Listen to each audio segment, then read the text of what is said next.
After the United States claimed on January 3rd that it had captured Venezuelan President Nicolás Maduro following overnight military strikes on the country, global outcry intensified, with reactions pouring in from world leaders across continents.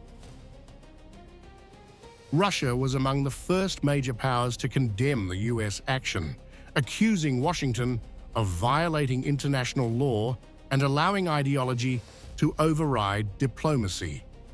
Moscow warned the attack could destabilize the region and called for urgent discussions at the United Nations. This morning, the United States committed an act of armed aggression against Venezuela.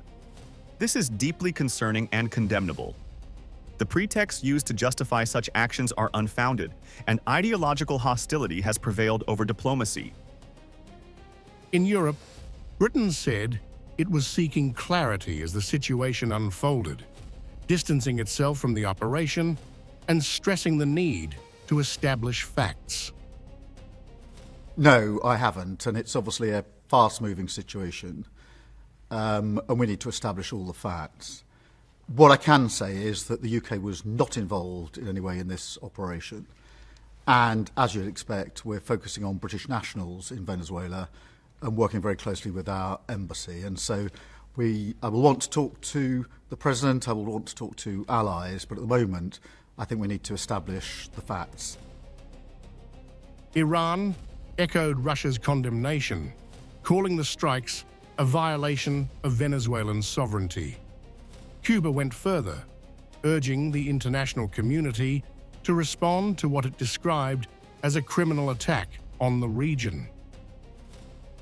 Iran strongly condemns the American military attack on Venezuela and the flagrant violation of the national sovereignty and territorial integrity of this country. Our zone of peace is being brutally assaulted. We call on the international community to respond to this criminal attack. The European Union urged restraint, emphasizing the need to uphold international law, even as it reiterated long-standing concerns about Maduro's legitimacy.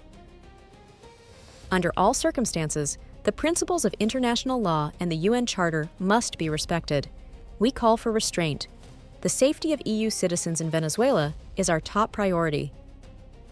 Across Latin America, reactions were sharply divided. Colombia's president called for an emergency UN meeting and ordered troop deployments to the Venezuelan border. Chile condemned the use of force and urged dialogue, while Argentina's president openly praised the U.S. move. Spain calls for de-escalation and restraint and is prepared to offer its good offices to achieve a peaceful, negotiated solution to the current crisis. We are monitoring the situation in Venezuela very closely and following the latest reports with great concern. As tensions rise, Washington insists the operation led to Maduro and his wife being taken out of Venezuela. Caracas has flatly rejected the claim, calling the strikes an act of military aggression.